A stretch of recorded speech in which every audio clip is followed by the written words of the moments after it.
डर लगता है कि हम अपने करिकुलम में इसको कैसे इन्वॉल्व करेंगे, क्योंकि at different platforms where participants discuss with me that how we are going to include the Indian knowledge system with basic social science or in sciences.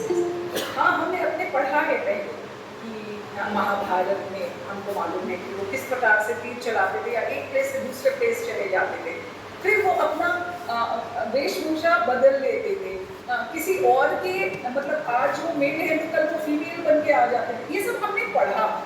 तो मतलब कहीं ना कहीं हमारा साइंस बहुत आगे तो था। रामायण में हम देखते हैं या फिर हम गणेश जी को एक बार ले लें, जो कि ह्यूमन बॉडी में एक एनिमल के फेस को रखा गया और वो एक जीवित पूजनीय हम सभी के है जिनको हम मानते हैं कि वो विघ्न करता है। तो ये सारी बातें सिर्फ बातें नहीं हैं, कहीं ना कहीं उसका कोई प्रमाण रहा होगा जिसको आज भी आप गाँव में देख लीजिए, किताबों में देख लीजिए, या फिर हम कई बार उसको सीरियल और मूवीज में भी देखते हैं। तो इसकी सत्यता कहीं ना कहीं तो होगी कि साइंस वाइज भारत बहुत आगे था।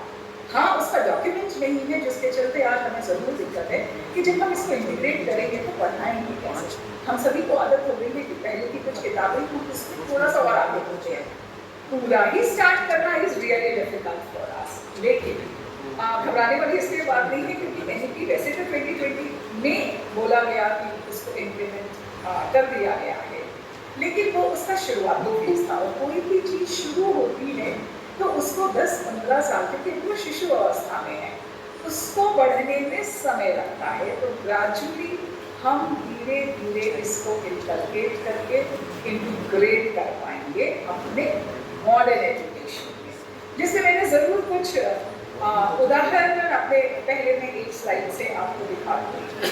एक सिलेबस जो अभी हमने इंटीग्रेट किया है, of course at different platforms, मैंने लोगों से पूछा कि भाई जो हमने ये बनाया है वो ठीक भी है कि नहीं, तो उन्होंने भी मुझे यही कहा कि हमारा पहला मोटिव है कि हम कुछ कहीं से शुरुआत कर पाएँ। ये हमारा मोटिव भी नहीं है कि हम एकदम से सारी चीज़ों को इम्प्लीमेंट करें।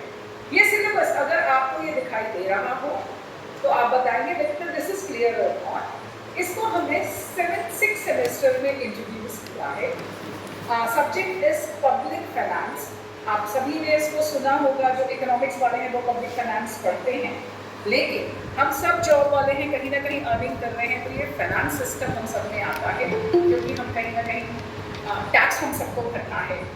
फिर हमको ये भी देखना है कि हमारे क्या एक्सपेंडिचर है, गवर्नमेंट क्या फाइनेंस कर रही है, क्या स्पेंडिंग है, पब्लिक डिस्ट्रीब्यूशन सिस्टम क्या है। तो ये सारी चीज़ भले ही हम साइंस के हों, ह्यूमैनिटीज़ के हों, आर्ट्स के, लेकिन इस सब्जेक्ट से हम सबका जुड़ाव ज़रूर है और इनडायरेक्टली और directly we are related to public finance. इसमें अब हमने क्या इंट्रोड्यूस किया, क्योंकि इनिशियली बहुत समझ भी नहीं आ रहा था।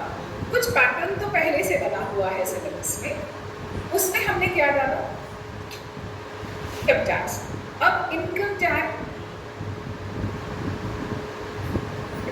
टैक्स के स्लैब्स आते हैं क्योंकि हम सब we all are earning and we all are concern that how we are going to save our money. तो हम सभी उसको ध्यान से सुनते हैं, नहीं सुनते हैं तो चार्टर्ड अकाउंटेंट को दे देते हैं कि वो हमारा इनकम टैक्स भर पाएगा। इसमें हमने क्या इंट्रोड्यूस किया है इसमें कि आप देखिए यूनिट 4, क्या ये सबको विजिबल है ये मेरी स्लाइड जिसमें मैं सिलेबस को शो कर रही हूँ? Yes ma'am. ठीक है, तो इनकम टैक्स यूनिट 4 में लिख रहा है, उसमें फर्स्ट लाइन हमने डाली, history of income tax in ancient period and medieval period. अब हम उसको कहीं ना कहीं जब हम इनकम टैक्स को क्लास में पढ़ाने जाएंगे तो हम उसको एंशिएंट पीरियड से लिंक करेंगे। अब किस प्रकार लिंक करेंगे वो मैं बता दूं आपको। हम ये करेंगे अभी उसमें कि उसको हम शुरुआत ऐसे करेंगे कि पहले हमारे यहाँ पर एंशिएंट पीरियड में देखें तो क्या कोई इनकम टैक्स का सिस्टम था।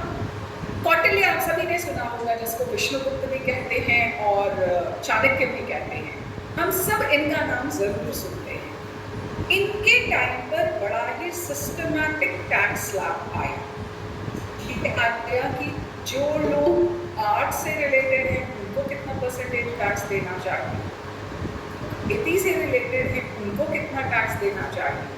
और ये भी बड़ा क्लियरली उन्होंने डिफाइन किया कि अगर हम कोई चीज़ प्रोड्यूस कर रहे हैं एंड हम उसको मार्केट में बेच रहे हैं, हमको उसमें से प्रॉफिट हो रहा है, तो कितना प्रॉफिट एक को ना चाहिए, इसको भी चाणक्य ने अपने चाणक्य सूत्र में बहुत अच्छे से डिफाइन किया है। मतलब आज तक हम लोगों ने क्यों इसको अपने सिलेबस में नहीं लाया, ये जब हम लोग थोड़ा बहुत अभी पढ़ना शुरू किए हैं तो हमें भी आश्चर्य होता है। उन्होंने टैक्स लॉ में बताया कि इंडियन सिस्टम में कोई भी चीज़ का प्रोडक्शन इसलिए नहीं होता था कि उसको फ़ायदा हो। इट मीन्स आज मैंने ये सोचा कि मुझे एक बिजनेस स्टार्ट करना है, मान लीजिए कि मैं ब्रोकोली को मैं चाहती हूँ कि भाई सारे रेस्टोरेंट में उसका बड़ा डिमांड है और वो बड़ा महंगा बिकता है, तो क्यों ना मैं ब्रोकोली का प्रोडक्शन करके अक्रॉस द कंट्री उसको बेचूँ एंड इन फ्यूचर मैं उसको फॉरेन में भी बेचना स्टार्ट करूँ। तो मुझे, क्योंकि मैंने ये बिजनेस क्यों चूज़ किया ब्रोकोली वाला, क्योंकि मुझे ये समझ में आया कि ब्रोकोली अभी महंगा है, तो मैं प्रॉफिट, अब मैं बिजनेस शुरू करूँगी तो मैं सबसे पहले देखूँगी कि मुझे प्रॉफिट चाहिए। लेकिन ये हमारे इंडियन नॉलेज सिस्टम में कभी नहीं था। इंडियन नॉलेज सिस्टम से भारतवर्ष का हर नागरिक दूसरे के लिए जीता था। हमारा जीवन, हम सब सोशल बीइंग हैं, हम एक दूसरे के लिए कार्य करते हैं और एक दूसरे के साथ ही हम अपना जीवन यापन कर सकते हैं। ये बहुत मेजर फैक्टर थी। आप खुद भी देख लीजिए, अकेले क्या हम कोई चीज़ कर सकते हैं, नामुमकिन है। मुझे बहुत स्किल्स भी आ जाए तो भी मैं किसी ना किसी चीज़ के लिए किसी और पर डिपेंडेंट हूँ। ठीक है, आज मैंने घर बनाना सीख लिया, बट क्या मैं सीमेंट भी बना लूँगी? नहीं, सीमेंट मुझे कहीं और से लाना पड़ेगा। ठीक, मैं मिट्टी का घर बनाने लगती हूँ, सब कुछ मैं बना लूँगी, क्योंकि मैं पेड़ के पत्तों को ले लूँगी अपना छत बनाने के लिए, लकड़ी को भी मैं बांध लूँगी, मिट्टी को लगा के मैं एक मिट्टी का घर को बना लूँगी। ठीक, यहाँ तक संभव है कि मैंने उसको अकेले कर दिया। लेकिन अब आज मुझे भोजन चाहिए, तो मैं क्या इसके साथ भोजन उगा भी सकती हूँ? मैंने भोजन उगा लिया। पानी के लिए ठीक है, जल स्रोत पे मैं निर्भर करूँगी, और वो भी मेरे लिए सेल्फ सफिशिएंट है कि मैं किसी पे निर्भर नहीं कर रही, बट प्रकृति पे तो मैं निर्भर कहीं ना कहीं कर ही रही। इसके अलावा मैं दिन भर तो मैंने अपना काम कर लिया, लेकिन मुझे किसी से तो बात करना है। अकेला इंसान कभी जीवन में रह नहीं सकता। तो भारतवर्ष का हर नागरिक जो है उसकी डिपेंडेंसी अपने सोशल ग्रुप में ही होती है। हम कुछ अचीव भी करते हैं तो हम चाहते हैं कि हमारा साथ वाला उसको अप्रिशिएट करे, साथ वाला रहेगा तभी अप्रिशिएट करेगा। इसलिए हमको एक दूसरे पर निर्भर होकर ही किसी चीज़ों को आगे बढ़ाना होता है। तो Indian knowledge system says what, कि अगर पहले कोई चाहता था प्रोडक्शन करे तो वो इसलिए नहीं प्रोडक्शन शुरू करता था। मान लीजिए कि आज उसको लगे कि मुझे सब्जियां उगाना है, मेरे विलेज में सब्जियां नहीं होती बहुत ज़्यादा, बहुत लोगों ने लौकी और कद्दू उगाना था, तो मैं क्यों उगाता था?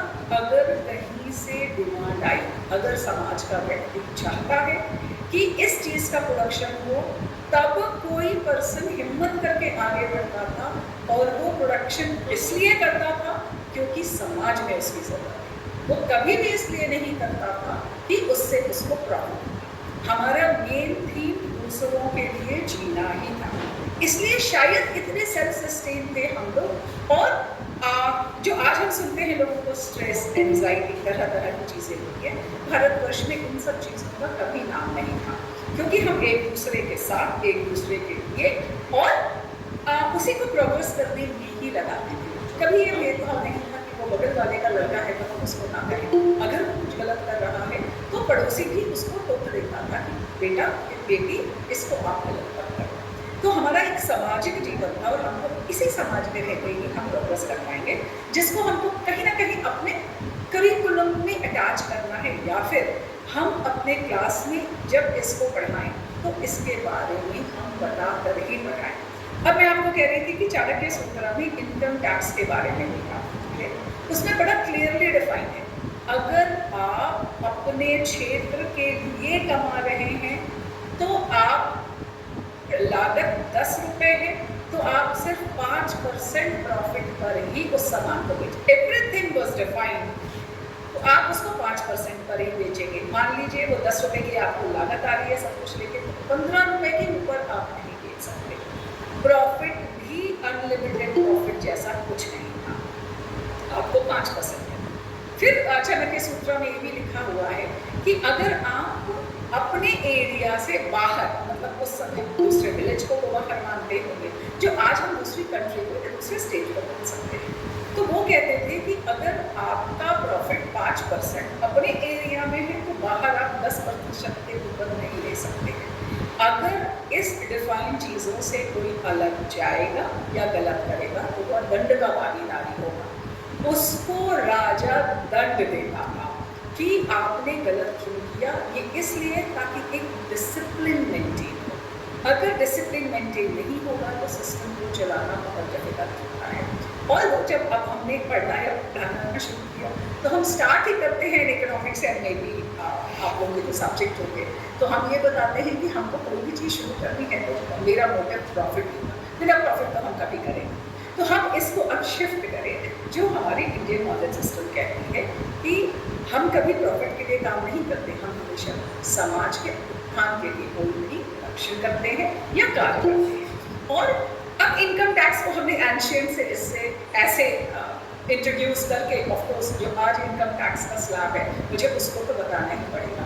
तो चैलेंजेस क्या है, पहले क्या और आज क्या है, हम उसको रिलेट करते हुए आज तक में पहुँचे।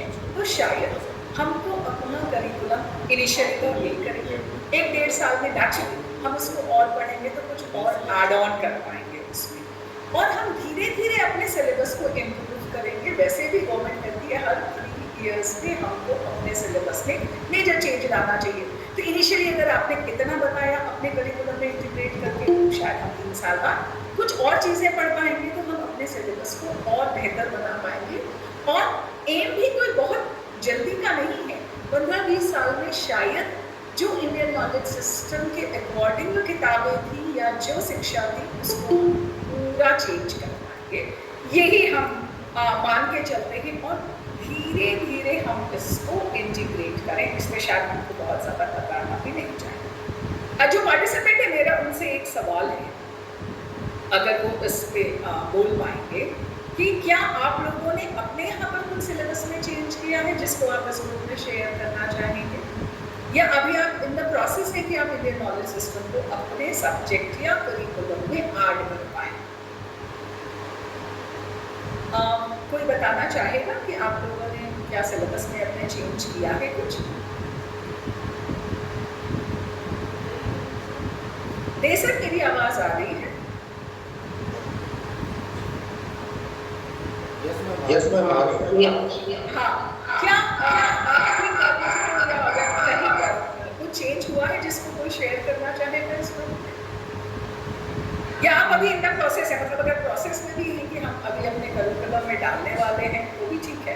मतलब एक कोई तो इंटरेक्शन हो कि मुझे लगे कि आपको समझ में आया जो मैंने बताया है, या आप लोगों ने कुछ चीज़ ऐड की है। Of course in my next lecture मैं आप लोगों से कोई आइडिया लेके इसमें ऐड कर पाऊँगी। नमस्कार मैम। नमस्कार जी मैम, वैदिक मैथ ऐड हुआ है वैल्यू एडिशन कोर्स में। तो वैदिक मैथ्स में क्या आपने ऐड किया है, मतलब सारे कैलकुलेशंस ऐड किए हैं उसमें? नो मैम, उसके कुछ जो फॉर्मूले हैं 16 सूत्र हैं, उसके 13 सूत्र हैं, तो उसमें कुछ पर्टिकुलर 16 सूत्रों को आप पढ़ा रहे हैं ऐसा? नो मैम, अभी आपने इंट्रोड्यूस किया है उसको? जी मैम, वो एनईपी के अंतर्गत मतलब इम्प्लीमेंट हुआ है उसका। अच्छा, जी, तो मैम मतलब कोई जानकार है, आप लोग उसको बुक कोर्सेज के लिए बोल रहे हैं करने के लिए? जी ma'am, actually value addition course जो है वो जो नॉन मैथमेटिक्स स्टूडेंट्स हैं उनके लिए, मतलब बेसिकली तो उनके लिए ही है। मैथ्स के स्टूडेंट भी उसको मतलब ऑप्ट कर सकते हैं। हाँ, वैल्यू एडिड तो कोई भी कर सकता है। जी जी जी, तो मैम उसमें जितने हैं सूत्र वो सारे नहीं हैं। हाँ जी, उसमें मतलब एक यूनिट जो है जी वो वैदिक मैथ का। अच्छा, वैल्यू एडिड में कोई एक यूनिट आपको वैदिक मैथ्स का? जी जी, मैं बताना चाहूँगी एक्चुअली पिछले वर्ष IIT में एक कॉन्फ्रेंस हुई थी, तो उसमें हमने मतलब मेरी तरफ से हो सकता है कई और यूनिवर्सिटी ने उसको इम्प्लीमेंट किया होगा और उसको दिखाया, ये देखिए ये भी सिलेबस हमने तब दिखाया था, लोगों को आइडिया चाहिए था कि हम कैसे चेंज कर रहे हैं। ये हमने कैसे किया, हमने इसको स्किल एनहांसमेंट कोर्स माना है, क्योंकि कॉम्पिटिटिव एग्जामिनेशन बच्चों को देना ही है आगे, इसको हमने वैल्यू एडेड मीनिंग किया है, इसको हमने स्किल एनहांसमेंट किया। फिर अपने अपने ढंग से हम ले सकते हैं, क्योंकि कहीं ना कहीं आप नॉलेज का ज्ञान तो करवाएंगे। इसमें बताया एसेंशियल मैथमेटिक्स फॉर इकोनॉमिक्स। आप सेकेंड, थर्ड, फोर्थ यूनिट को देखेंगे तो जो भी तक बच्चा पढ़ रहा है वही है, क्योंकि डेसिमल्स अभी हमको जो अच्छे हमें बताया जाता है, क्योंकि डेसिमल दिया हमें लोगों ने, लेकिन उसके बारे में अभी बहुत ज्ञान नहीं है तो उसको नहीं टच किया। सिर्फ यूनिट 1 में लिया contributions of ancient Indian mathematicians, तो हिस्ट्री बताया उसके बारे में, वर्क ऑफ आर्यभट्ट को हल्का बताते हैं, ब्रह्मगुप्ता जी के बारे में बताते हैं, और मेंटल मैथमेटिक्स क्योंकि अलजेब्रा से तो कहीं ना कहीं अटैच होता है, उसको बताते हैं। अब उसको किस प्रकार बताते हैं, आपने कहा 16 सूत्र और 13 जो है सब सूत्र हैं, तो 8 तो ऐसे करते हैं, बच्चों की प्रेजेंटेशन भी इसलिए कराते हैं ताकि बच्चा उसको पूरा पढ़कर आए। और इसको बहुत बेसिक बताने के लिए हम लोग ज़्यादातर स्टूडेंट पर ही डालते हैं कि आप कुछ मटेरियल लेके आओ, और हम देखते हैं कि हर बार स्टूडेंट उसको बड़े ढंग से लेकर आता है। मैंने एक स्लाइड जो बच्चों ने बनाई थी उसको मैंने आप लोगों को दिखाने के लिए यहाँ पर रखी है। जो सूत्र 1 है, यानी एकाधिकेन पूर्वेन, जो पहले से एक अधिक के द्वारा किया जाता है, इनको अगर हम अपने भी जीवन में धीरे धीरे लाएं तो शायद 1-1.5 साल में हमने 16 सूत्र को बहुत अच्छे से याद करना। कुछ भी नहीं है इसमें, बेसिक मतलब कैसे हमारे यहाँ से देखे शकुंतला जी कोई जिनको एकदम टिप्स पे मैथ्स रहता था, तो इसका तरीका कि हम स्टूडेंट को तो कॉम्पिटिटिव मास कैलकुलेशन आती रहेगी, और कंप्यूटर मोबाइल की पूछी है कि आजकल बच्चों को बिल्कुल भी कैलकुलेशन नहीं आता। मैं अपने आप को भी देखती हूँ तो जनरल बेसिक मैथ्स पढ़ाती हूँ, लेकिन अब टेबल देखोगे तो मैं कहीं ना कहीं मैं खुद ही अटक जाती हूँ, क्योंकि हम कैलकुलेटर पे ही ज़्यादा निर्भर करते हैं। तो ये बच्चों को जब इंट्रोड्यूस किया तो हमने कैसे सिखाया, उन बच्चों को पहले बताते हैं क्या क्या प्रेजेंटेशन। फिर हमारी यूनिवर्सिटी से एक स्कूल अटैच है, इन स्टूडेंट को असाइनमेंट के तौर पे हम उन स्कूल के बच्चों को पढ़ाने भेजते हैं कि आप वैदिक मैथ्स को सिखाओ। वैदिक maths is not, it is based on the mental calculation, और जितना ज़्यादा आप करोगे इसलिए इसकी प्रैक्टिस ज़्यादा ज़रूरी है, इसलिए इसको स्किल एनहांसमेंट पर करेगा। जैसे मैं एक एग्जांपल, शायद तब तक आपने स्लाइड पढ़ ली होगी तो समझ भी आ रहा होगा। अगर किसी भी चीज़ को मल्टीप्लाई करना है और वो एक डिजिट से ऊपर का है और पीछे वाला लास्ट डिजिट 5 है, लेकिन पहला भी नंबर सेम होना चाहिए, सूत्र का ये भी नियम है अभी हो जाती है, तो उसको मैं लास्ट वाला नंबर इज 5, यानी कि 45 और 45 को अगर हम मल्टीप्लाई कर रहे हैं तो 5 5 से 25, ये तो इजी है करना, हमने 25 को लिख लिया। अब पहला नंबर है दोनों का सिमिलर 4, तो हमने 4 + 1 किया और 4 को हमने इंटू किया 5 से, तो आ गया 20। तो हमने पहले वाले नंबर क्या माने 2025, ये इसका आंसर होगा। इस तरह से रोज स्टूडेंट को एक सूत्र बता के कुछ क्वेश्चंस करा के फिर उन्हीं से बोलते हैं कि गूगल फॉर्म में आप फर्स्ट सूत्र पे बेस्ड काफ़ी क्वेश्चंस लेके आए, ताकि वो क्लास में दे और बाकी बच्चे फिर मेंटल कैलकुलेशन से इसको कर पाए। इस तरह से शायद हम आप सभी इसको इंट्रोड्यूस कर पाएंगे अगर आप, जैसे मैंने भी 2 एग्जाम्पल दे दिए, एक मैंने आपको इनकम टैक्स कर दिया कि हमने कैसे रोज सूत्र को लाया और हम उसको चाणक्य सूत्र से स्टार्ट कर रहे हैं। बिल्कुल उसी तरीके से जब हम वैदिक मैथ्स, हर एक में हमको वैदिक मैथ्स इसलिए डालना है क्योंकि हम मानते हैं कि ये इसकी उत्पत्ति हमारे ही भारतवर्ष में हुई है, तो क्यों ना हम इसका बारे में बच्चों को बताना और इससे उनको फ़ायदा पहुँचाना है। हम लोग कहीं ना कहीं इसलिए परेशान होते हैं क्योंकि हमने खुद नहीं पढ़ा, लेकिन थोड़ा सा ट्राई करेंगे। जैसे अभी मैंने आपको बताया तो शायद आपको अभी ये सूत्र हमेशा याद रहे, और कई लोगों को इससे ज़्यादा भी पता होता है। धीरे धीरे एक के सूत्र को अगर हम कवर करते हैं तो बहुत जल्द हमको 16 सूत्र और 13 सब सूत्र के बारे में नॉलेज हो जाएगी। इस तरह से हम अपने स्टूडेंट प्लस अपने करिकुलम में इसको ऐड कर पाएंगे और हम सबको भी एक कॉन्फिडेंस ज़रूर आ जाएगा कि हम इंडियन नॉलेज सिस्टम को कहीं ना कहीं ऐड कर पा रहे हैं अपने स्टडीज से।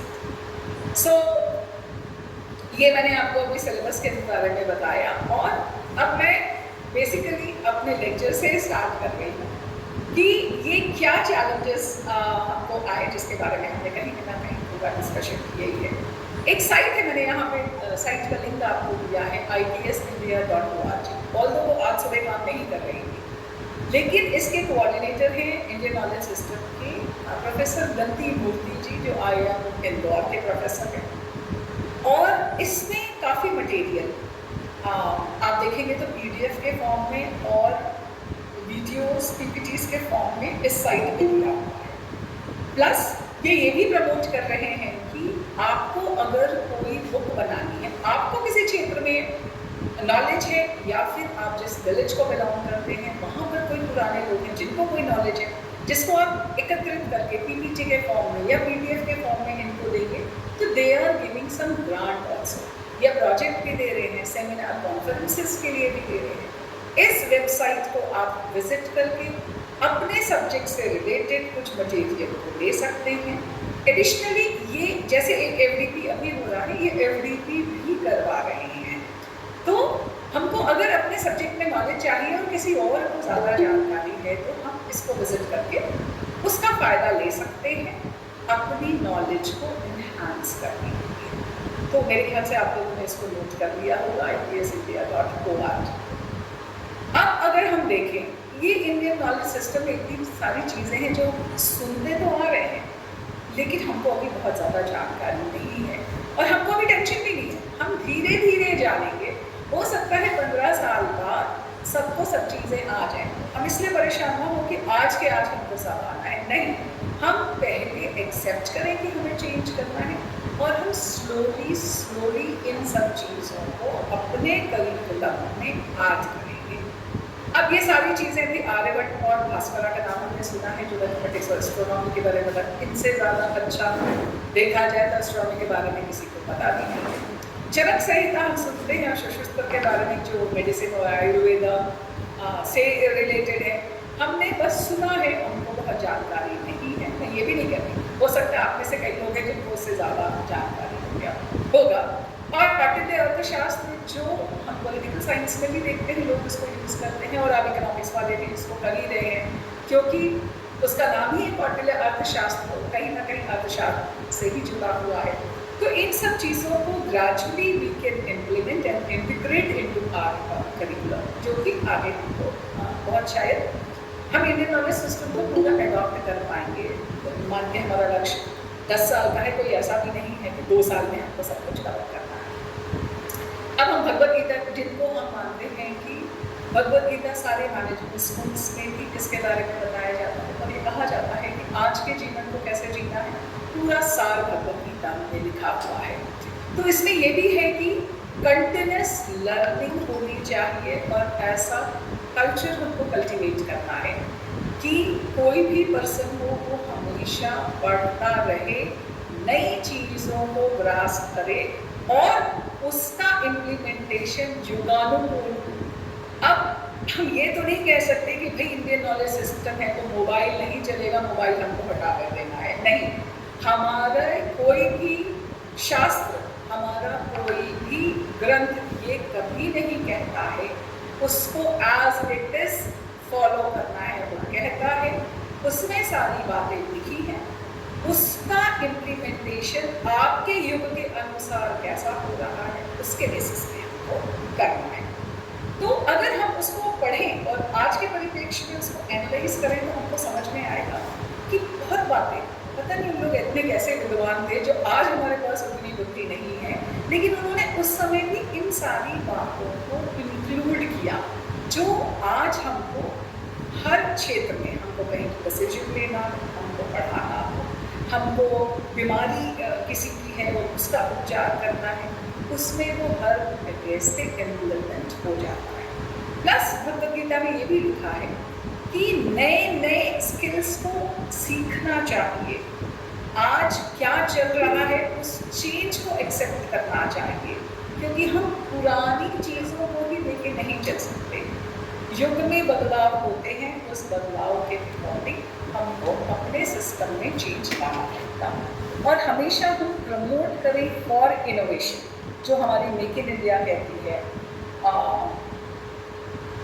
वोकल फॉर क्या है, वोकल फॉर लोकल है, या फिर वन चीज़ों के लिए वोकल हो जाए।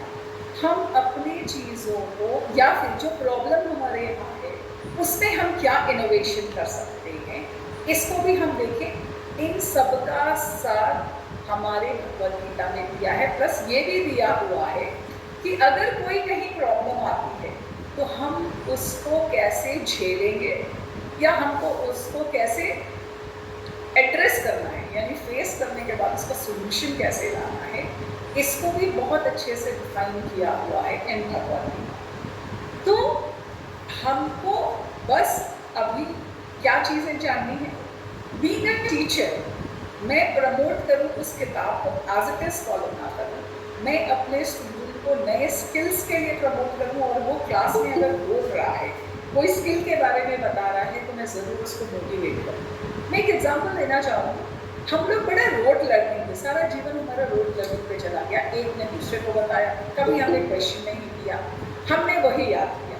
आज भी स्कूल के या कॉलेजेस के कई टीचर्स, क्योंकि उन्होंने पढ़ा ही 2+2, I am simply giving you an example, हम चाहते हैं कि बच्चा भी उसको, अगर मैंने 2 बतख जैसा घुमा के लिखा है तो वो भी वैसा ही लिखेगा। वो कुछ चेंज करता है या 2+2 के आगे उसको कुछ डिफाइन करता है तो मुझे पसंद नहीं आता, मुझे मतलब टीचर्स को नहीं पसंद आता। वो सोचते हैं कि जैसा किताब में लिखा है वो एज इट इज़ उसको रट के लिखें, लेकिन हमारा नॉलेज ये नहीं कहता कि हम उसको रटवा के वो चीज़ लिखाएं। हमको उसमें स्किल इम्प्रूव करनी है कि वो चीज़ों को समझ पाए, समझे इसलिए ताकि वो उसको इम्प्लीमेंट कर पाए, और इम्प्लीमेंट के साथ कोई उसमें नवाचार वो ला सके, तो हमें उसमें उसको प्रमोट करना है। मैं ज़रूर इस चीज़ को आपको एक वीडियो के माध्यम से दिखाना चाहूँगी, क्योंकि हम सभी ने कभी ना कभी, मतलब हम सभी ने 3 इडियट्स मूवी के बारे में अगर बताऊँ तो आप सभी ने इसके बारे में सुन रखा है और शायद देख भी रखा है 3 इडियट्स मूवी को। उसकी एक क्लिपिंग को ज़रूर मैं यहाँ पर दिखाऊंगी, आप बताइएगा ये वीडियो चल भी रहा है कि नहीं, और इससे फिर हम डिस्कशन, उससे बच्चा सीख भी रहा है कि नहीं, या फिर उसको वो इम्प्लीमेंट भी कर पा रहा है कि नहीं। तो ये चीज़ ज़रूर हमको एक बार समझनी तो पड़ेगी कि जो हम बच्चे को सिखाने जा रहे हैं वो बच्चे के लिए कोई काम का भी है कि नहीं, क्योंकि NEP कहती है हम, और इंडियन नॉलेज सिस्टम भी कहता है हमें क्रिएटिव थिंकिंग, प्रॉब्लम सॉल्विंग और हाई ऑर्डर थिंकिंग डेवलप करना है इसको। लेकिन जो स्क्रिप्टिंग में दिखाया बहुत अच्छा रिसर्च करके ये मूवी भी बनी हुई है, आपने सभी ने मूवी देखी, तो एक वैल्यू पे भी बताता है कि हम रटवाने में लगे हैं बच्चों को, हमें सिखाई नहीं है कि वो आगे अपने जीवन में कैसे फ्लरिश हो पाएगा, या उसके पास कोई जॉब नहीं है तो भी वो अपना जीवन यापन कैसे कर पाएगा। बेसिकली एक शिक्षक का दायित्व तो यही है कि वो अगर उसको नहीं भी आता है तो वो स्टूडेंट को ऐसे इनकरेज करें ताकि वो बच्चा कुछ नई चीज़ों को सीख पाए। इस वीडियो से एक और चीज़ बात सामने आती है कि जो टीचर है और जो स्टूडेंट है उसका रिलेशनशिप इज़ वेरी डिफरेंट। हमेशा टीचर ने प्रमोट करना चाहिए कि जो स्टूडेंट है वो डिस्कशन का पार्ट बने। हम कभी ये नहीं माने कि हम ही बहुत इंटेलिजेंट हैं और स्टूडेंट को कुछ भी नहीं आता है। अगर हम पुराने शास्त्रों में देखते हैं, आप सभी को शायद ये जानकारी होगी कि जब महाभारत लिखी जा रही थी तो किसने लिखवाई भाई महाभारत और किसने लिखी, कोई बोलेगा यहाँ से?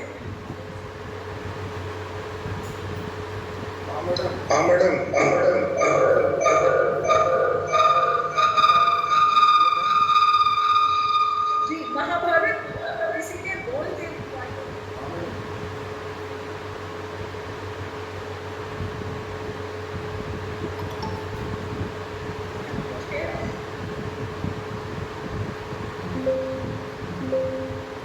गणेश जी ने क्या लिखा था जब उनसे वेद व्यास जी कुछ लिखा था?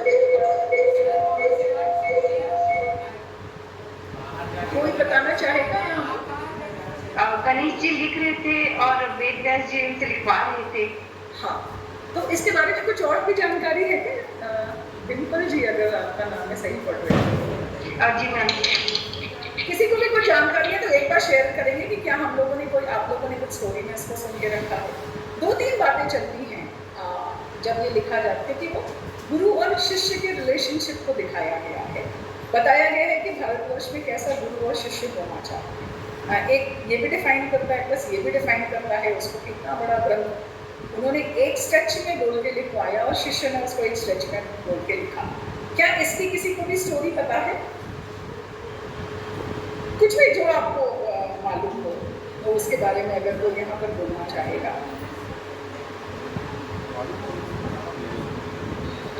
जी जी जी गुजर जी। जी मैम, जब महाकाव्य की रचना के लिए हुआ, ये कहा गया कि वेदव्यास जी के द्वारा कि आप जो महाकाव्य है उनकी रचना करें, तब इस स्थिति में महाकाव्य के लिए वेदव्यास जी कहते हैं कि मैं जो भी देख पाया या जो भी जानता हूँ उस विषय में मैं बोल तो दूंगा, लेकिन पूरे विश्व में जो उस तेज गति से मेरे चीज़ों को सुन के समझ के जितनी अच्छे से लिख पाएंगे, ऐसा कोई लेखन शैली वाला व्यक्ति होंगे, वही ही होगा, तभी संभव है। तो इस अवस्था में श्री गणेश जी जो हैं सबसे अच्छे ज्ञानी के दर्ज में माने जाते हैं। तो इसमें गणेश जी अच्छे विकल्प के रूप में आते हैं, क्योंकि वह एक अच्छे श्रोता भी थे और काफ़ी बुद्धि के अच्छे थे, मतलब उनकी स्किल अच्छी थी और वो तीव्र गति से लिख लेते थे, इसलिए उनको लिया गया और वो लिखे इस चीज़ को। एज अ शिष्य उन्होंने भी कोई शर्त रखी थी कि आपको गुलजार से आपको पता है कि गणेश जी ने भी शर्त रखी, मतलब पहले ही बताया जाता जी मैडम, गणेश जी ने भी शर्त रखी थी। फॉलो नहीं किया जाता था। यस, कोई कहना चाहता है? हाँ, मैं डॉक्टर डे बोल रहा हूँ मैडम। गणेश जी ने ये शर्त रखी थी कि अगर मैं एक बार लिखना शुरू करूँगा तो ख़त्म मैं आखिरी वर्ड को लिखने के बाद ही करूँगा, मतलब स्टार्ट टू एंड हम लोग बैठेंगे और पूरा महाकाव्य को ख़त्म करेंगे, बीच में कोई ब्रेक नहीं होगा। तो ये शर्त गणेश जी ने रखा था। और वेद व्यास जी जब बोलते बोलते थक जाते थे, गणेश जी तो थकते नहीं थे, तो कभी कभी वो इतना कठिन श्लोक बोल देते थे कि गणेश जी का स्पीड थोड़ा सा स्लो हो जाता था, तो वेद व्यास जी को सोचने का मौका मिल जाता था। ये कहानी बहुत फेमस है मैडम। बिल्कुल जी। कनकलता जी, आप कुछ बोलना चाह रही हैं? जी मैं भी यही बोलना चाह रही हूँ। अच्छा ठीक है। अब आप लोग माइक बंद कर लें, मैं बताती हूँ जितना मैंने अभी तक स्टडी किया। हो सकता है उसमें आप लोग कुछ और चीज़ों को ऐड करें, क्योंकि आजकल हम लोग नई नॉलेज को लेकर ही आ रहे हैं। एक लेक्चर हम लोग डेली अटेंड करते हैं, वो पंचमी के दिन होती है। मैं गलत नहीं बताऊँगी, लेकिन ये जरूर बताऊँगी कि मुझको भी बहुत हिंदी कैलेंडर समझ में तो नहीं आता था। मैं इस प्रोसेस पे हूँ कि मैं उस चीज़ों को सीखूँ, क्योंकि हमने हमेशा जनवरी से दिसंबर ही देखा। हमको पता ही नहीं था कि भाई ये मतलब कई घरों में फॉलो होता है और हमारे भी घरों में होता है, लेकिन हम लोगों ने ध्यान नहीं दिया नहीं कि हमें जो स्कूल में पढ़ाया हमने तो उसी को ही फॉलो किया कि भाई ये कृष्ण पक्ष होता है, ये शुक्ल पक्ष होता है, इसमें पंचमी अष्टमी जो भी है 15-15 दिन का होता है, एकादशी होती है। तो इसको अभी I am still in a learning phase.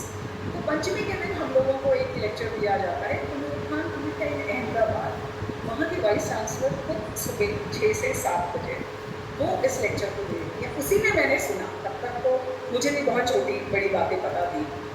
उनको सारे ग्रंथ बड़े कंठस्थ हैं और वो उसको बड़े लॉजिकली बताती हैं, और आपको क्वेश्चन पूछना हो तो उसको ओपन सेशन रहता है। उसमें उन्होंने बताया कि एक्चुअल गुरु और शिष्य को देखा जाए तो वेद व्यास और गणेश जी की शिष्य और गुरु परंपरा को उन्होंने शुरू की, क्योंकि तब तक हमारे यहाँ कोई भी चीज़ें डॉक्यूमेंटेड नहीं थी इन इंडियन सिस्टम।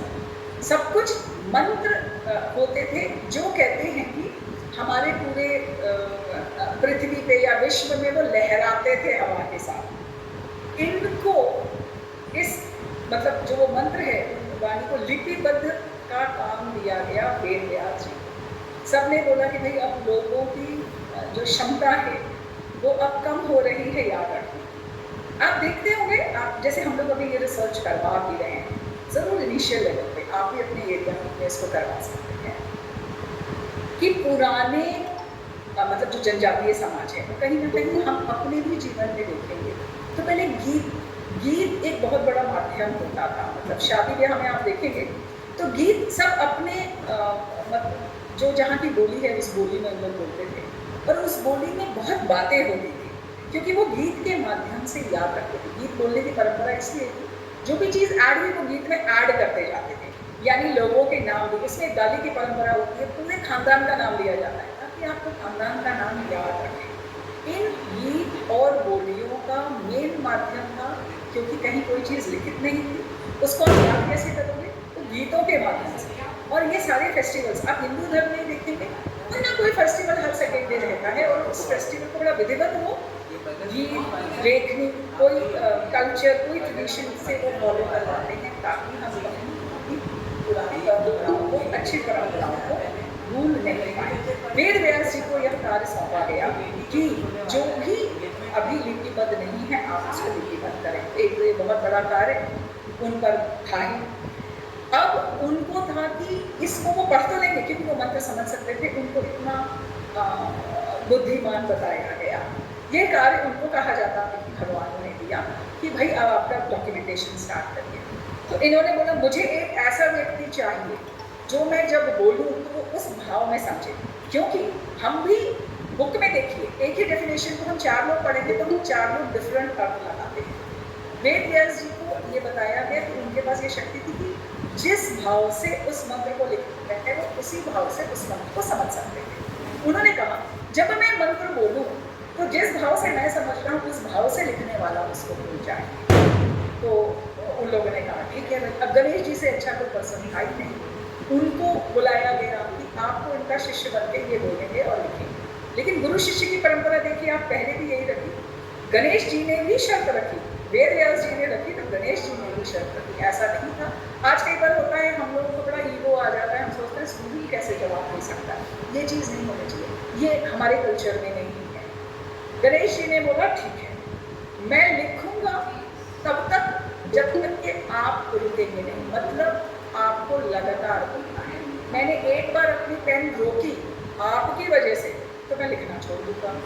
ये शर्त गणेश जी ने भी रखी, तो वेद व्यास जी ने उसको एक्सेप्ट किया, बोला ठीक है। इसलिए वेद व्यास जी कठिन श्लोक सोचकर बोलते थे कि उसको इंटरप्रेट करने में गणेश जी को थोड़ा टाइम लगे, तब तक वेद व्यास जी कोई नया श्लोक समझ के जो विचरण कर रहा है, कहा जाता है कि हवाओं में विचरण होता था उनका, क्योंकि ध्वनि कहते हैं ना रह ही जाती है, आप जो भी बोलते हैं कहीं ना कहीं ब्रह्मांड में रहता ही है। तो उनको तब तक समय मिल जाए और वो नेक्स्ट श्लोक का रचना कर पाए, तो गणेश जी को ये समय लगता था। तो इसमें एक्चुअली बताने वाली ये बात है कि गुरु भी जो कहता था ऐसा नहीं कि शिष्य उसको एज इट इज मानता था, वह भी अपने पॉइंट को रखता था या लॉजिक को प्रूफ करने बोलता था। ये सिस्टम कहीं ना कहीं बीच में गायब हो गया, इसलिए ये फीडबैक आया, ये डिस्कशन ग्रुप डिस्कशन आया, ये वैल्यूएटेड कोर्सेज आए, एक्सपीरियंशियल लर्निंग आए कि बच्चा उसको देख के समझ के क्वेश्चन करे, क्रिएटिव थिंकिंग करे, वो आपने जो बताया उसको मान के सीधे सीधे मतलब उसको इम्प्लीमेंट करना ना शुरू कर दे। इसमें एक और कहानी है गणेश जी में, जो एक दंत महादंत उनको कहते हैं, उनका एक ही दांत था, क्योंकि लिख किससे रहे थे, मोर के पंख से लिखते थे, इतना सारा लिखना था वो तो टूट जाता था। अब उन्होंने तो प्रॉमिस किया था कि मैं भी लिखूंगा नहीं लिखते वक्त, तो उन्होंने अपना दांत तोड़ा तो उस दांत से लिखना शुरू किया। अब इसमें कितनी सच्चाई है पता तो नहीं, लेकिन हाँ उनको उनकी जो तस्वीरें हैं वो भी एक दांत में दिखाई जाती है, और कई डिफरेंट स्टोरी, जो चीज़ बोल्ड है वो बोल्ड उसमें होनी चाहिए। और मैं अब अपने पीपीटी पे आती हूँ। अब व्हाट एनईपी सेज, एनईपी के बारे में मैंने आपको बताया कि मल्टीडिसिप्लिनरी, इंटरडिसिप्लिनरी, ये सारी चीज़ें होनी चाहिए जो हम वैल्यू एडेड और स्किल इनहैंसमेंट के लिए बात कर रही हैं। चैलेंज हमारे पास ज़रूर है कि इन सब चीज़ों को हम इम्प्लीमेंट कैसे करें। गवर्नमेंट अभी देखिए अभी किस स्टेज में है हम लोग, हम चाहते हैं कि हम अपनी पुरानी चीज़ों को मॉडर्न एजुकेशन से रिलेट करें, प्लस हमको अभी कई चीज़ों की नॉलेज हो। अब कैसे करें ये भी हमको बहुत अच्छा नहीं मालूम है। एजुकेशन पे पहले मतलब आप नालंदा विश्वविद्यालय हर किसी को पता है, उस समय नालंदा और तक्षशिला बहुत ही मतलब वहाँ पर चाणक्य जी की भी पढ़ाई वहीं से ही हुई, और ये विश्वविद्यालय से जो पढ़ के निकलता था उसको सारा नॉलेज होता था। मतलब अगर वो आर्ट से भी पढ़ के निकला है तो म्यूज़िक के बारे में नॉलेज रहेगा, मेडिसिन के बारे में भी रहेगा उसको। इसलिए ये सारी चीज़ें एनईपी में वापस आई कि हमको स्टूडेंट के होलिस्टिक डेवलपमेंट की तरफ देखना है, हमें उसका कोई एक एस्पेक्ट को इम्प्रूव नहीं करना है, हमको स्टूडेंट का ओवरऑल डेवलपमेंट पर भी बातें करनी है। और तभी अगर वो ओवरऑल डेवलपमेंट अगर स्टूडेंट का होगा तो एनईपी सही मायनों में इम्प्लीमेंटेशन हम उसका मानेंगे, क्योंकि हम उसको कहीं ना कहीं इंडियन नॉलेज सिस्टम से जोड़ तो रहे हैं, लेकिन मॉडर्न एस्पेक्ट में हमको अभी दिक्कत हर तरफ से हो रही है, इम्प्लीमेंट करने वालों की तरफ से भी और इम्प्लीमेंट करने वालों की तरफ से। तो इसका बीच का क्या उपाय होगा? जैसे जर्मन सिस्टम में देखा जाए, जो पहले इंडिया में था आज नहीं है, उन लोग एक स्टूडेंट, हम स्टूडेंट के होलिस्टिक डेवलपमेंट पे बिलीव करना चाहते हैं।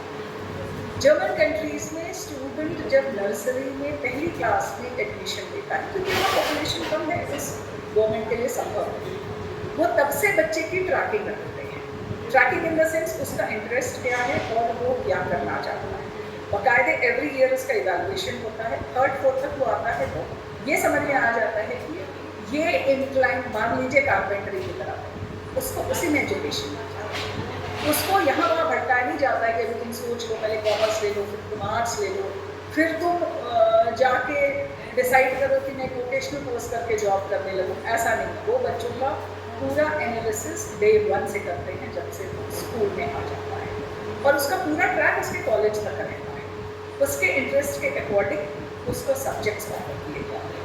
इंडिया में ये अभी बहुत पॉसिबल नहीं है, हमारी पॉपुलेशन बहुत ज़्यादा है, शिक्षक उस हिसाब से बहुत कम है, और ये सिस्टम हमको लाने में समय लगेगा। हमने सोचना वाली इस दिशा में शुरू कर दिया है, और इसको शायद कुछ सालों बाद हम इसको इम्प्लीमेंट कर भी पाएंगे।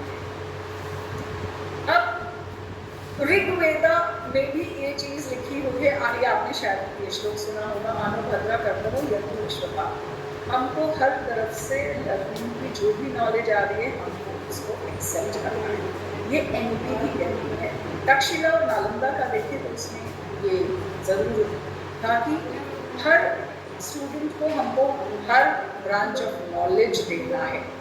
मेन उसका ये मतलब होता था, उसका जो इंटरेस्ट है उसको आर्ट्स के साथ, उसको म्यूज़िक का शौक है, उसको म्यूज़िक सिखाया जाता है।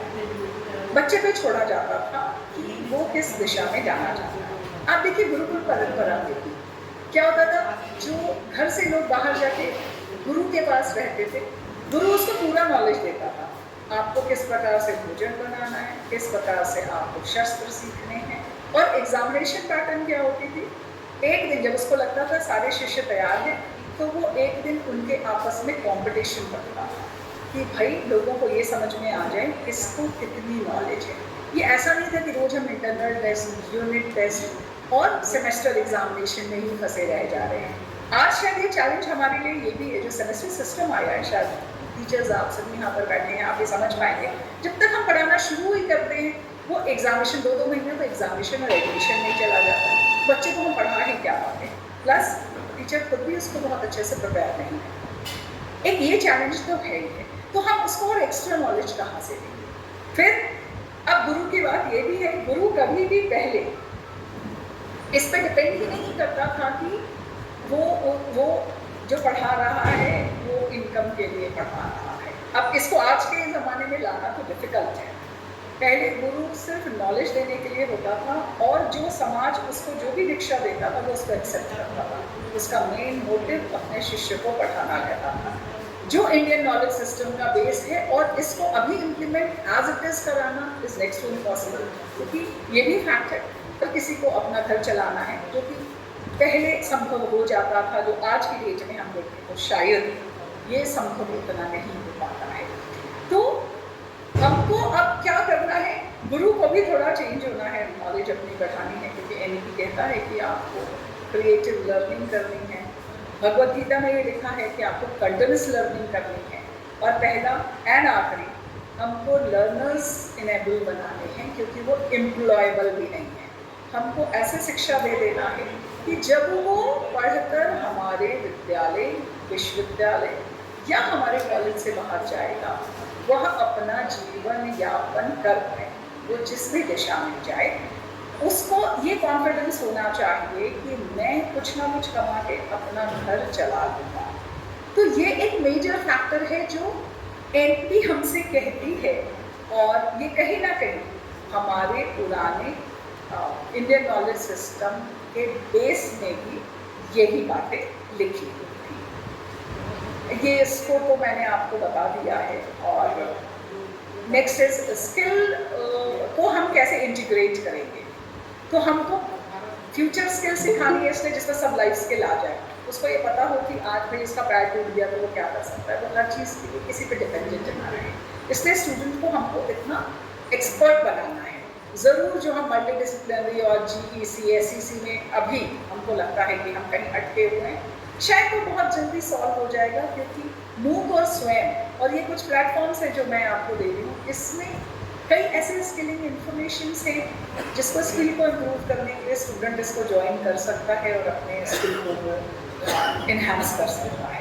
तो अगर हमें नहीं भी आता है, देखिए क्लस्टर की बात होती है यूनिवर्सिटीज़ कॉलेजेस में, वो आप सब्जेक्ट नहीं पढ़ा रहे हैं तो आपके बगल वाला कॉलेज पढ़ा रहा है तो आप बच्चों को वहाँ भेज सकते हैं। यदि संभव नहीं होता है, प्राइवेट अपने बच्चा तो हमें लगता है दूसरे कॉलेज में चला जाएगा तो हमारे में नहीं रहेगा, तो उसके लिए ऑनलाइन कोर्सेस हैं कि वो ऑनलाइन कोर्सेस से पढ़े और उस स्किल को इम्प्रूव कर पाए, क्योंकि उसमें भी बड़ा सारा पैटर्न है स्वयं और मूक में। ऐसा भी नहीं है कि आपने आज पढ़ा और उसके आपने असाइनमेंट नहीं दिए वो आपको पास कर देंगे, ऐसा नहीं है। 60% अटेंडेंस इज कंपल्सरी एंड आपको उसको पढ़ के उसके सारे असाइनमेंट्स को अबव 40% लाने हैं, तभी you will be eligible to get the certificate of MOOC और फॉर्म या नेटल कोर्सेज।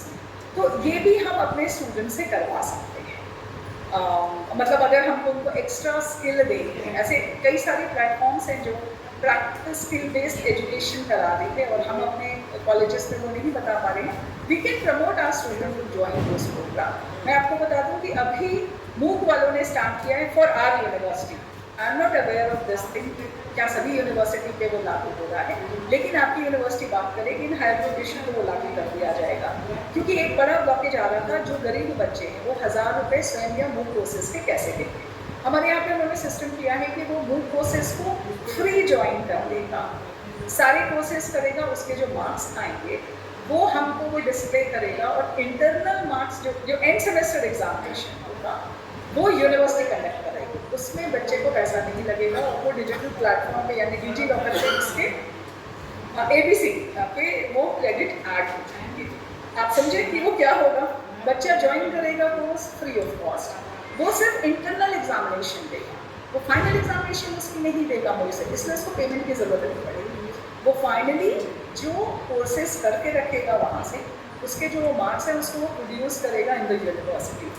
जिस भी टीचर को वो सब्जेक्ट अलॉटेड होगा, जो भी वो मूक कोर्स को अडॉप्ट कर रहे हैं, वो टीचर उसका फाइनल एंड सेमेस्टर एग्जामिनेशन को कंडक्ट करवाएगा और एंड सेमेस्टर एग्जामिनेशन बच्चा एग्जामिनेशन हॉल में आके बैठ कर देगा परीक्षा।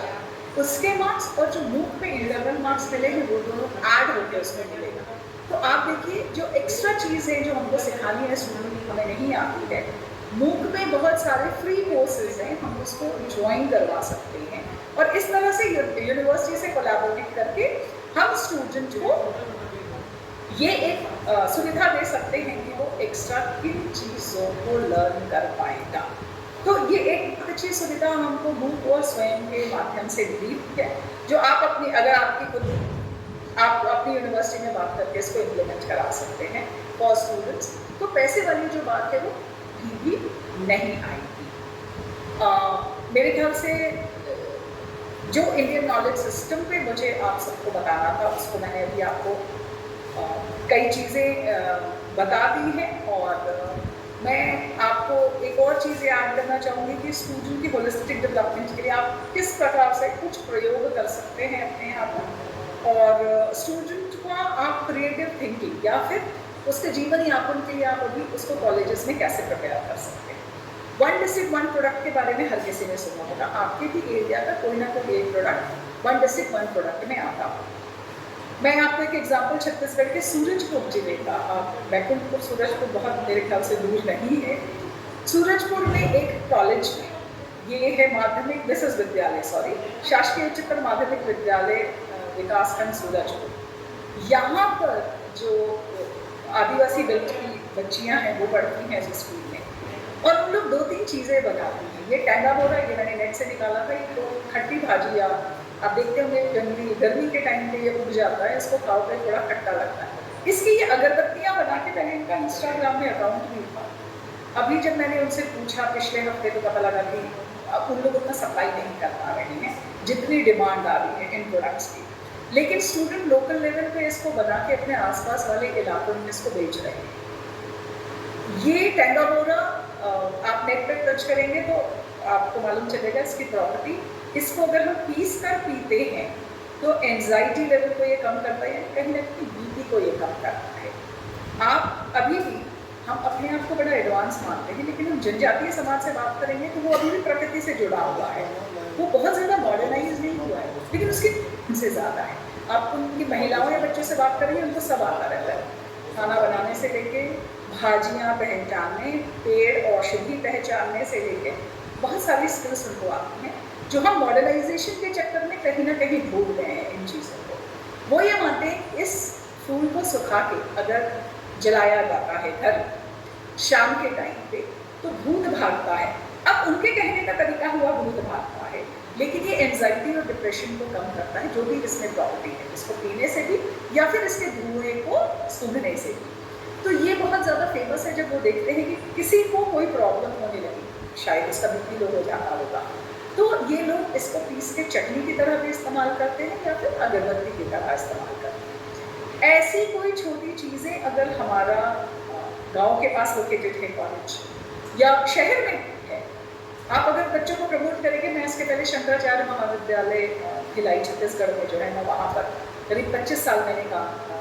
हमारे यहाँ पे भी एक स्टूडेंट था जो मलांज खंड का था, बच्चा फिर से गरीब था क्योंकि उसकी खेती थी और खेत बहुत कम था। साल बोलता था कि मुझे कॉलेज में कैंटीन चलाने दिया जाए।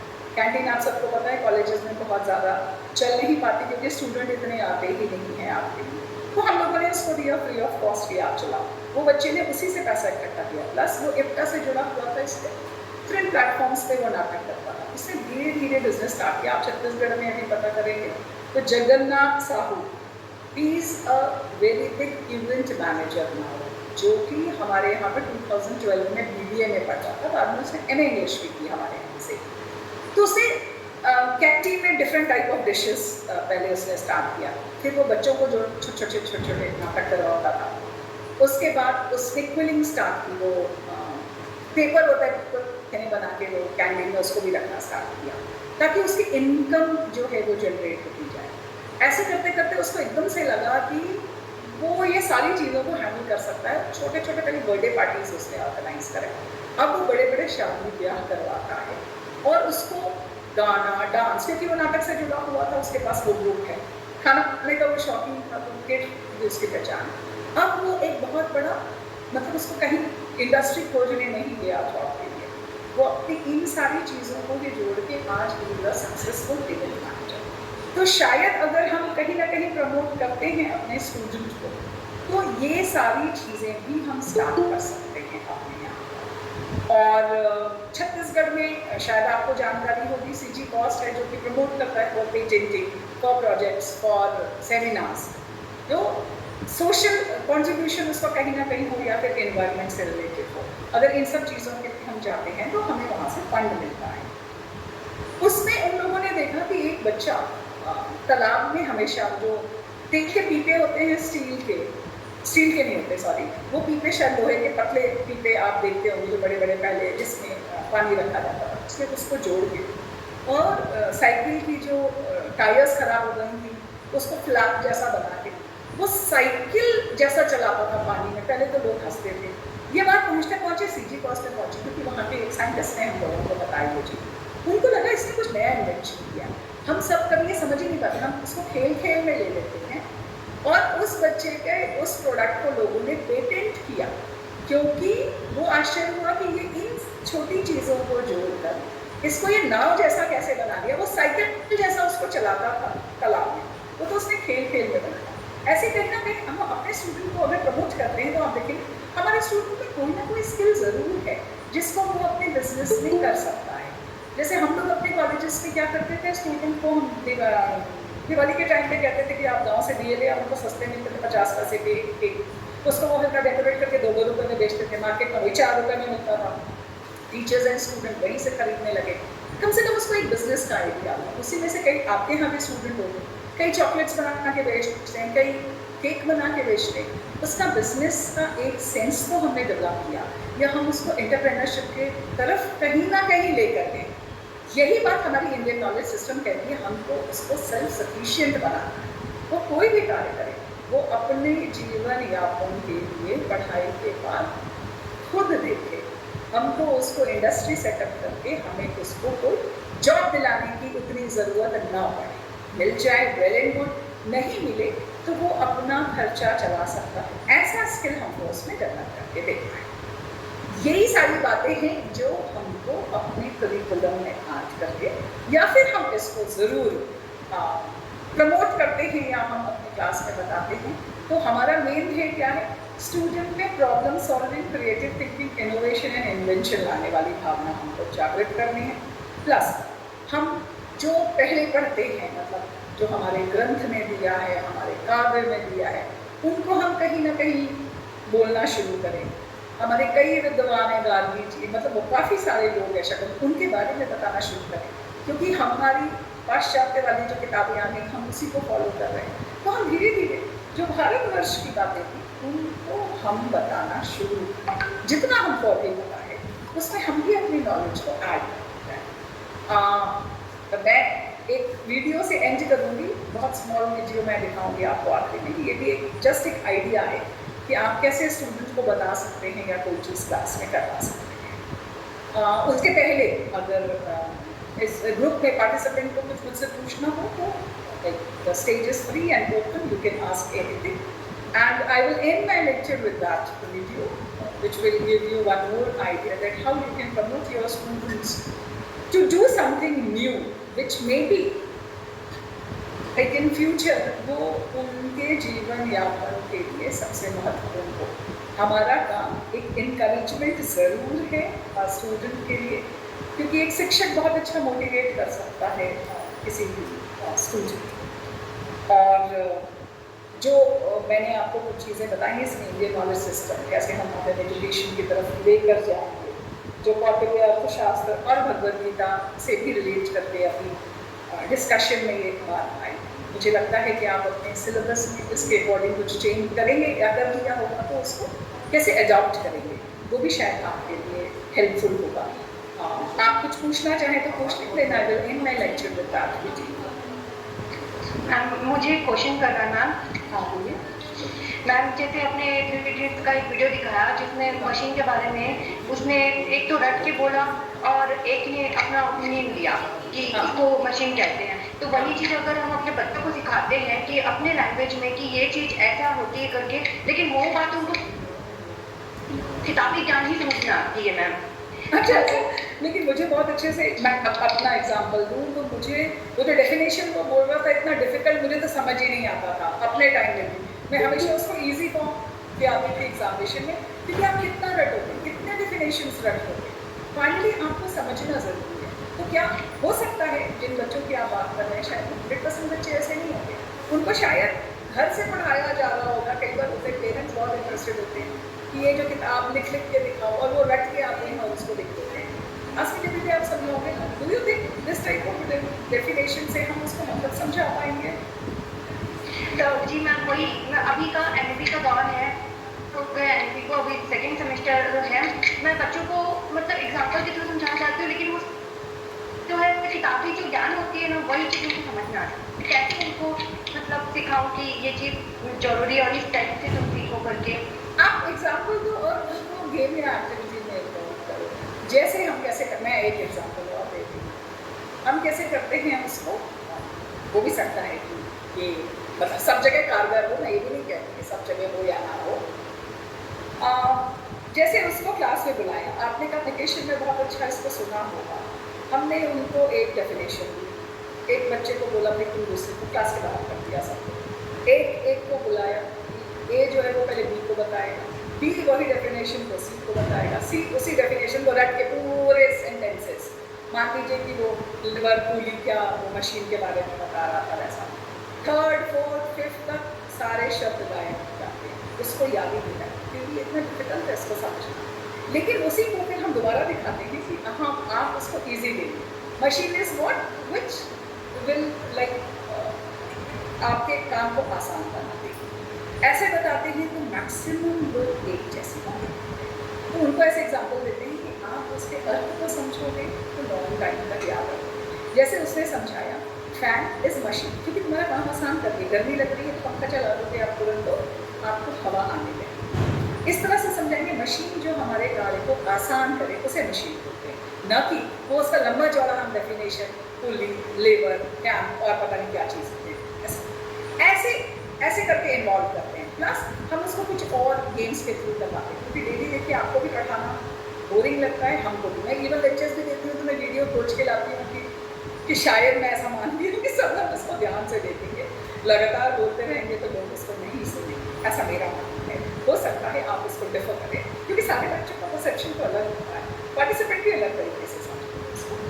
तो फिर हम उसको कैसे देखते हैं कि एक प्लेन था, प्लेन क्रैश हुआ, तो उसमें ये 4-5 चीज़ें थी और आप एक पहाड़ पर गिर गए, तो आपको कौन सी सबसे महत्वपूर्ण चीज़ है जिसको आप उन 15 आइटम से 5 महत्वपूर्ण आप किन आइटम्स को लेते हैं। तो ऐसे केस स्टडीज़ हमको गूगल में भी मिलते हैं, कुछ हम खुद भी बना सकते हैं। फिर हम डिस्कशन कराते हैं क्लास में। अच्छा, एक ग्रुप ने बोला कि माचिस ज़रूरी थी, एक ग्रुप ने बोला कि रस्सी ज़रूरी थी, तो क्यों हुई? फिर कहीं ना कहीं वो डिस्कशन एक जगह कंक्लूड होता है। तो ऐसे सारे बच्चे इन्वॉल्व होते हैं और शायद उनको लंबे टर्म तक याद रहता है कि कभी ऐसी कोई आपदा आई, फर्स्ट प्रायोरिटी किसको देनी, ये डिस्कशन में। तो इस तरह से हम इन्वॉल्व करते हैं और हम मानते हैं कि अगर हम उसको कंपनी में नहीं भेज रहे हैं तो यही हम उनकी हैंड्स ऑन ट्रेनिंग करवा रहे हैं कि कोई भी प्रॉब्लम आने से आप उसको सोल्यूशन के लिए कैसे एड्रेस करेंगे। क्या दिस इज क्लियर? जी मैम, मैं समझ गई मैम।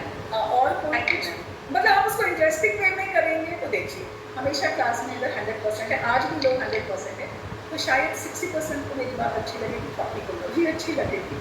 तो 40 को छोड़ के हम 60 पे कंसंट्रेट करें, या 40 को अच्छी लगेगी 40 को ही कंसंट्रेट करें।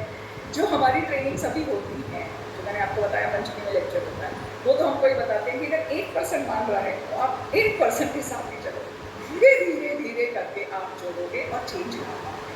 हम ना परेशान हो कि सबको मना करते हैं, अरे कोई तो मानेगा, क्योंकि आज नहीं मानेगा कल मानेगा, एक से शुरुआत करो, तो धीरे धीरे धीरे आप देखेंगे कि लोग उसके तरफ बढ़ने लगेंगे। जैसे NEP 2020 में आया था तो हम सबको तो टेंशन ही थी कि भैया क्या है NEP 2020। आज की डेट में इन 25 हम बात करना शुरू किए हैं कि हाँ हम इसको एक्सेप्ट करेंगे। शायद आफ्टर 10 ईयर्स बाद इतनी बात ही नहीं आएगी, क्योंकि हम इसको एक्सेप्ट कर चुके रहेंगे। तो कोई भी चेंज लाने में देखिए समय तो लगता है, तो शायद हम सभी अब उस तरफ इसलिए बढ़ रहे हैं कि जो भारतवर्ष की परंपरा थी, जो यहाँ की शिक्षा थी, क्यों ना हम उसको फॉलो करें, क्यों ना हम उसको करिकुलम में लाएं, हम अपनी बातें क्यों ना पढ़ें। हम दूसरे देश की पढ़ के करेंगे क्या? हमको तो फाइनली हमारी भारत भूमि में क्या हुआ हमको वो जानना ज़रूरी है। या ठीक है, बाहर की नॉलेज होनी चाहिए, ग्लोबल हमें पता होना चाहिए, लेकिन अगर हमारा नॉलेज सिस्टम बहुत तेज अच्छा था तो हमको किसी को फॉलो करना चाहिए। क्या किसी और का कोई प्रश्न है? नहीं तो मैं एक क्वेश्चन पूछती हूँ आपसे। ये भी एक, इसको कई बार हम लोग प्रैक्टिकल की तरह करवाते हैं कि अगर मैं आप 2 लोग तुरंत ही जवाब देंगे, मैं इसमें से नाम बोल देती हूँ, अगर आप सब सुन रहे हैं तो प्लीज़ थोड़ा ध्यान से सुनेंगे और इसको बोलेंगे। क्या बरखा सिंह और आशुतोष जी हैं क्लास में? ठीक है। अगर मैं आपको बोलूँ कि मैंने एक ड्राइंग दी जिसका शेप केले जैसा है बनाना, तो आप कौन सा कलर करोगे इसमें? येलो कलर का। येलो कलर करेंगे। आशुतोष जी आप? जी मैडम, येलो करेंगे। हम सभी जैसे अपन को बोला जाएगा तो हमने हमेशा केला को येलो देखा है, अब हम डिफरेंट कलर के केले भी देखते हैं, लेकिन हमको याद रहता है कि येलो कलर का ही केला होता है, क्योंकि हमने वही देखा, हमको वही क्लास में पढ़ाया, हमारी बेसिक नर्सरी की क्लास में याद करो तो वो केला येलो कलर का बना रहता था, इसलिए हमारे दिमाग में वही पिक्चर बना। हम लोग एक जजमेंट के लिए गए या नहीं गए, हो सकता है इसमें से कई लोग होंगे मेरी कहानी पहले सुन चुके होंगे। मैं 10th में पढ़ रही थी और उस समय और एक बच्ची थी क्लास 2, वो बहुत गुस्से में बस में बैठी हुई थी। कई बार मैं इसको डिफरेंट तरीके से बताती हूँ कि मैं जज भी वहाँ पर। उसने बोला कि मुझको आज ना मार्क्स कम दिए, ड्राइंग कॉम्पिटिशन, सब बच्चों ने येलो कलर किया, ये काला बना के आई थी देखो। तो बाद में उससे पूछा गया भाई तुमने काला कलर किया, क्यों किया? उसको हटा दिया कॉम्पिटिशन से, इसलिए उससे बुरा बनाया था। वो क्लास 2 या क्लास 1 में बच्चे, उसने बोला मैंने साड़ा केला बनाया। तो हम लोग उसने गलत तो नहीं किया, क्योंकि हम सोचते हैं कि केला येलो होगा, अरे वो लाल भी कर देता। तो भाई केरल वगैरह में तो लाल केला मिलता है, कहीं हरा केला रहता है, क्योंकि हमने पढ़ा येलो इसलिए हमने मान लिया कि येलो होता है। इसलिए हमें लर्नर्स थिंकिंग वो क्या कर रहा है उसके अकॉर्डिंग ही सोचना पड़ेगा। और ये बात मुझको बड़ी अच्छी लगी उस बच्ची कि उसने बाकियों जैसा नहीं सोचा, उसने कुछ अलग हट के किया। ऑफकोर्स उसको कॉम्पिटिशन से बाहर कर दिया गया जो नहीं करना चाहिए था, क्योंकि उसने भी गलत नहीं किया। आपने तो बोला ही नहीं कि येलो करना है, आप मान के चले कि येलो केला होता है। तो ये हमको थिंकिंग जो है ये चेंज करनी है। तो अभी एजुकेशन की ज़रूरत दोनों को है, स्टूडेंट को भी है और टीचर्स को भी है। हमने जो बड़ा हम मान के चलते हैं वही सही है, हम उसी को इम्प्लीमेंट करना चाहते हैं, हम खुद भी नहीं चेंज होना चाहते। तो कहीं ना कहीं हमको अपने आप में भी बदलाव लाने, अगर हम कुछ अच्छी चीज़ पढ़ाना चाहें। और एक मेजर चैलेंज जो आप सब एक्सेप्ट करेंगे, हमको टीचर्स के लिए छोड़ा ही था। रोज़ हमसे कभी हम टाइपिंग कर रहे हैं, कभी हम एस ड्यूटी में जा रहे हैं, कभी हम उसकी रिपोर्ट बना रहे हैं, कभी हम किसी कमेटी में हैं, तो हम पढ़ेंगे कब? तो शायद ये हम लोग अलग प्लेटफॉर्म्स पे बोल रहे हैं, लेकिन शिक्षक को सिर्फ पढ़ाई करने दे दिया जाएगा तो शायद हम और अच्छा परफॉर्म कर पाएंगे। अभी हमारा जीवन बड़ा ही मल्टीटास्किंग है, तो कहीं ना कहीं शिक्षा को हमने थोड़ा सा पीछे कर दिया है, और जितना हमको पता है हम उसी को थोपने की कोशिश करते हैं क्लास में। अगर ऑनेस्टली में एक्सेप्ट करूँ तो कई लोग करें, कई लोग ना करें, तो ये भी चीज़ है। किसी को और कुछ पूछना है या मैं वीडियो दिखा के अब अपने सेशन में सर मैं अपना सेशन फिर क्लोज कर सकती हूँ? यस मैम, किसी और को कोई क्वेश्चन होगा तो आप लोग कंटिन्यू कर सकते हैं। आई थिंक मैम किसी का कोई क्वेश्चन नहीं है। किसी का कोई क्वेश्चन नहीं है। मैं सॉरी, अब शायद वो वीडियो थोड़ा मैंने आपको कहा तो गणेश जी की बात मैंने बताई, शिष्य भी तेज होना चाहिए और हमको ईगो में नहीं लेना चाहिए, क्योंकि कई चीज़ें उसको भी आती हैं और शायद वो हमें बहुत अच्छा इम्प्रूवमेंट करा सकता है शिष्य। तो एक शिक्षक को हमेशा ओपन रखनी चाहिए क्लास, अगर हम कुछ सिखा रहे हैं तो हमें सिखाना चाहिए उससे। और शायद अगर ये सारी चीज़ें हम देखेंगे तो सभी चीज़ों को हम इम्प्लीमेंट भी कर पाएंगे और अपने स्टूडेंट से इन्वॉल्व भी कर पाएंगे। और जो इंडियन नॉलेज सिस्टम है वो शिष्य गुरु के भी रिलेशनशिप को समझाता है कि सिर्फ गुरु ही नहीं पढ़ाता है, शिष्य भी बहुत चीज़ें पढ़ा सकता है। सेकेंड, जितनी भी नॉलेज है हम उसको धीरे धीरे कैसे करिकुलम में हम इसको ऐड कर सकते हैं। और जैसे मैंने कुछ एग्जाम्पल आपको दिखाए, जब आप उस प्रकार से करेंगे तो बहुत जल्द हम 3-4-5 साल जो आज हम बिल्कुल ही नहीं पढ़ा रहे हैं तो कम से कम स्टार्ट तो करेंगे और धीरे धीरे हम उसमें आगे बढ़ते जाएंगे। फाइनली वी ऑल आर शिक्षक और हमको कंटिन्यूस लर्निंग तो करनी ही है और एक दूसरे से सीखेंगे। किसने बना दिया तो we can follow that, we can add something in that, और इस तरह से हम एक अच्छी शिक्षा अपने करिकुलम में ला पाएंगे और उसको इम्प्लीमेंट कर पाएंगे। और वाकई हमको थोड़े दिनों बाद रियलाइज़ होगा कि हमने कुछ नहीं करना, वही पुराना जो हम पहले कर रहे थे उसको हमने नहीं फॉलो किया है। भारतवर्ष में जो चल रहा था उन सारी बातों को कहीं ना कहीं डिस्कशन के प्लेटफॉर्म्स पे मेरे आज के लेक्चर के लिए मैं इतना ही बोलना चाहूँगी और पुनः मैं धन्यवाद दूँगी श्रीवास्तव मैडम प्रोड्यूसर का, जिन्होंने मुझे अपॉर्चुनिटी दी। मेरे ख्याल से जैसा उन्होंने कहा था मैं जो बता पाई सभी को, और शायद आप सभी को इम्प्लीमेंटेशन में दिक्कत नहीं होगी जो मैंने सिलेबस के एग्जाम्पल आपको दिखाए, और जैसा आप चाह रहे थे उस प्रकार से मैंने आपको बोल के बताया कि इंडियन नॉलेज सिस्टम को how you can integrate in your modern education और क्या क्या चीज़ें हम और कर सकते हैं जिससे हम सभी को और हमारे स्टूडेंट को फायदा मिल सके। Thank you so much ma'am. आपने बहुत सारी ऐसी चीज़ें बताई जो यूजुअली हम लैक कर जाते हैं। आपने बताया कि हमें रोट लर्निंग पे फोकस नहीं करना चाहिए, जो यूजुअली आज के टाइम पे हर कोई सिर्फ रटने के पीछे लगे रहता है, वो हमें नहीं करना चाहिए। उसके बाद आपने हमें स्किल की इम्पोर्टेंस बताई, जो मैम आज के टाइम पे बहुत इंपॉर्टेंट है। बिकॉज अगर एक इंसान स्किल्ड है मतलब वो अनएम्प्लॉयड तो कभी नहीं रहेगा, वो डेफिनेटली अपने से कुछ ना कुछ कर लेगा। और उसी के लिए हमने हमारे करिकुलम में भी वैल्यू एडिशन ऐड किया है। तो मैम बहुत सारी चीज़ें आपने बताई है। तो फाइनली सेशन को कंक्लूड करने से पहले मैं डॉक्टर पवन कुमार उपाध्याय सर को फॉर्मली वोट ऑफ थैंक्स के लिए बुलाना चाहूँगी। Sir please.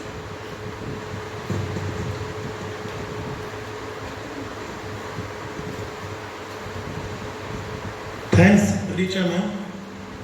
आज शासकीय नवीन कन्या महाविद्यालय बैकुंठपुर जिला कोरिया में हिंदी विभाग व वनस्पति विज्ञान विभाग द्वारा संयुक्त रूप से आयोजित इंडियन फैकल्टी डेवलपमेंट प्रोग्राम के चौथे दिन आज के मुख्य वक्ता professor Raksha Singh, department of economics, Indira Gandhi national tribal university Amarkantak, जिन्होंने बहुत ही सारगर्भित तरीके से महत्वपूर्ण विषय को सभी के समक्ष रखा। इन्होंने सबसे पहले अर्थशास्त्र के थ्रू टैक्स के बारे में, टैक्स स्लैब के बारे में, पब्लिक फाइनेंस के बारे में आदि के बारे में बहुत ही अच्छी तरीके से ज्ञान दिया। निश्चय ही यह ज्ञान जितने भी फैकल्टी मेंबर हैं, स्टूडेंट्स हैं, रिसर्च स्कॉलर हैं, उनके लिए बहुत ही प्रेरणा का स्रोत है। मैम ने ये भी बताया कि एक गुरु को शिष्य के साथ कैसा रहना चाहिए और कैसा बर्ताव करना चाहिए, और गुरु ही नहीं बल्कि शिष्य से भी गुरु सीखता है। इसके लिए मैं मैम को धन्यवाद देना चाहता हूँ कि मैम ने इतना अच्छा वक्तव्य दिया जो निश्चय ही सभी के लिए प्रेरणा का स्रोत है। इसके लिए महाविद्यालय परिवार हमेशा आपका आभारी रहेगा। और मैं यह आशा ही नहीं बल्कि पूर्ण विश्वास करता हूं कि हम सभी को जब भी आपकी आवश्यकता पड़ेगी तो हम आपको हमेशा याद करेंगे। चूंकि हमारे महाविद्यालय की प्रचार भी अर्थशास्त्र से जुड़ी हुई है और मैं भी अर्थशास्त्र से जुड़ा हुआ हूं, तो इस नाते आपसे हम लोगों का मेलजोल हमेशा रहेगा ही। और मैं आशा ही नहीं बल्कि पूर्ण विश्वास करता हूँ कि हमेशा आप हमारे लिए खड़ी रहेंगी और ऐसे ही व्याख्यान देती रहेंगी, जिससे हम सभी आपके आशीर्वचनों से अनुग्रहित होंगे। यह महाविद्यालय पुनः एक बार फिर आपका आभारी रहेगा। धन्यवाद। Thank you so much Pawan sir. So thank you so much ma'am. Finally जो हमारा सेशन है वो एंडिंग की तरफ आ चुका है।